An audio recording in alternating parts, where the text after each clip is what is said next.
मांझी जी, ये जो जोखनी नाला है, अभी इसमें सिर्फ गाद ही भरा है। पहले अगल बगल के खेतों में इससे कुछ सिंचाई भी होती थी, अब तो बरसात खत्म होते ही पानी सूख जाती है। हाँ, इस नाले के बिना हमारे खेतों में पानी मिलना बहुत मुश्किल हो गया है। आपने योजना चयन के समय इसका भी कुछ उपाय करेंगे, ऐसा कहा था। मैं समझ सकता हूँ और इसी वजह से मैं यहाँ आया हूँ।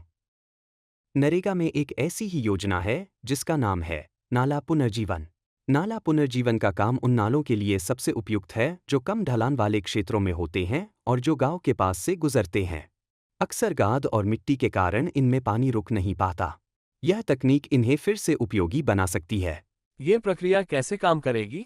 देखिए, इस प्रक्रिया में हम गाद और मिट्टी को निकालते हैं और नाले में कुछ अंतराल पर गड्ढे पिट्स बनाते हैं। यह गड्ढे नाले को लंबे समय तक जीवित रखते हैं और इनमें जमा पानी सिंचाई के काम आता है।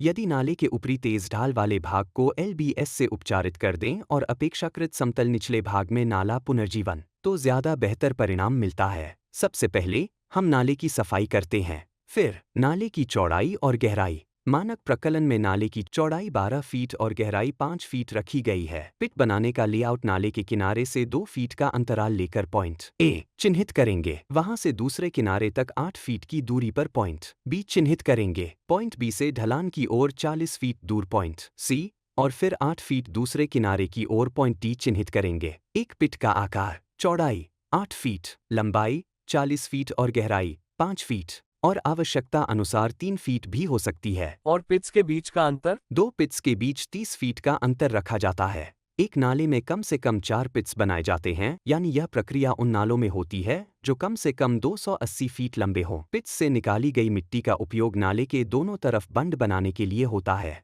इसका लेआउट कुछ इस प्रकार है। बंड की ऊपरी चौड़ाई 2.5 फीट, नीचे की चौड़ाई 8.5 फीट, ऊंचाई 2 फीट, 20-25% सेटलमेंट अलाउंस के साथ। और बंड और नाले के बीच कितना गैप रखा जाता है? बंड और नाले के बीच 5 फीट का बर्म रखा जाता है। फिर लाइन ए नाले से 5 फीट पर खींची जाती है। लाइन बी ए से 8.5 फीट की दूरी पर। लाइन सी ए से 3 फीट की दूरी पर। लाइन डी सी से 2.5 फीट की दूरी पर। लाइन सी और डी के बीच मिट्टी भरकर 2.5 फीट तक ले जाते हैं, जिससे बैठने के बाद बंड 2 फीट ऊंचा बनता है। इस प्रक्रिया के कई फायदे हैं। नाले की गाद और मिट्टी की सफाई हो जाती है। पिट्स में पानी जमा होने से खेतों में सिंचाई के लिए पानी की उपलब्धता होती है। रोजगार 280 फीट नाले के पुनर्जीवन से 121 मानव दिन का रोजगार सृजन होता है। बंड और बर्म पर बांस या अन्य पौधे लगाकर गांव को अतिरिक्त आय भी हो सकती है। ये पौधे बंड को मजबूत भी बनाते हैं। तो हम बांस लगाकर 2 तरह से लाभ कमा सकते हैं। बिल्कुल सही। ध्यान रखें, पिट और नाले के किनारों के बीच 2 फीट का अंतराल जरूर रखें। मांझी जी, आपकी सलाह से यह नाला फिर से जिंदा हो जाएगा। अब हमारे खेतों में पानी की कमी नहीं होगी और हमारा गांव भी समृद्ध होगा। धन्यवाद मांझी जी।